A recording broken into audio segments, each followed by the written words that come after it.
7 years in a row.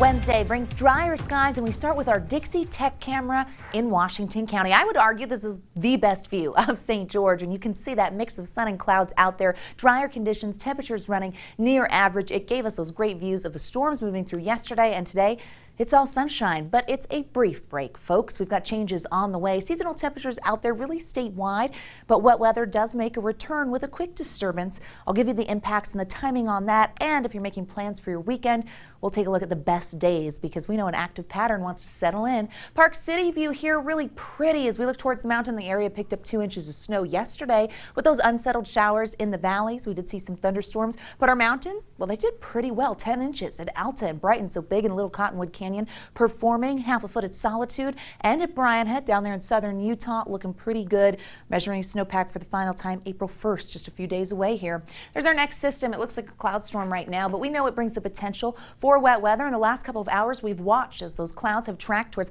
Elko and Ely, and we know they're going to head towards the Beehive State, increasing clouds into tonight ahead of this next system. Right now in Salt Lake, 58 degrees. 59 is the average this time of year. We're going to cool off for the next several hours, and again, those clouds will be noticeable as we head into tonight and actually deal with a mild overnight lows in Salt Lake.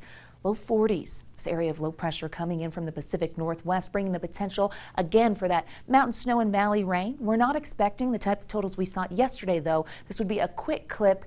No advisories posted, but we could see unsettled, soggy conditions. Today, plenty of sunshine. Tomorrow, here's the timing on that moisture. You can see statewide, it wants to go into central Utah. We'll see if it really makes it down south, mainly for the high country. This is 7 a.m. Watch as that band of wet weather by lunchtime is around, keeping us unsettled. On and off showers expected, not consistent rain, and then that tracks over to the east as we make it through the rest of our Thursday. So a bit unsettled, but by Friday, high pressure takes control. Taking a look at the long range here, there's that high pressure that's going to keep us quiet for the first portion of the weekend. Then as we head into Sunday and eventually Monday, that area of high pressure slides to the east and some low pressure moves in, bringing the potential of wet weather heading into early next week. Numbers in the 50s for tomorrow. Chance of a thunderstorms down there in central and southern Utah. 50s and 60s on the eastern border of the state.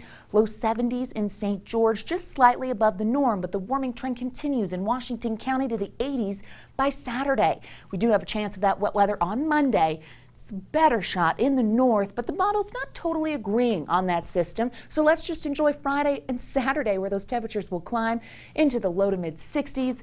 Chance of wet weather as we head into next week. We'll keep you posted on that. And tomorrow, some showers possible midday. We'll be right back.